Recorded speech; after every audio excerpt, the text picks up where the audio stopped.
প্রচণ্ড গরমে জঙ্গল পুড়ে যাচ্ছে। তৃষ্ণায় কষ্ট পেয়ে একের পর এক বানর মাটিতে লুটিয়ে পড়ছে।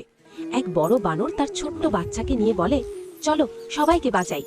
দুজনের চোখে সাহস আর দৃঢ়তা। তারা মাটি খুঁড়তে শুরু করে। অনেক কষ্টের পর হঠাৎ মাটির নিচ থেকে পানি বেরিয়ে আসে।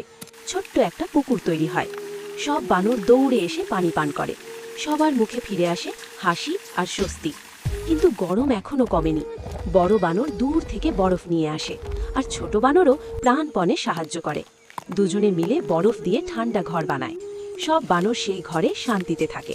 সবাই খুশি, কিন্তু ছোট বানরটি চুপচাপ কাঁদছে, কারণ কেউ তাকে লাইক আর সাবস্ক্রাইব করেনি।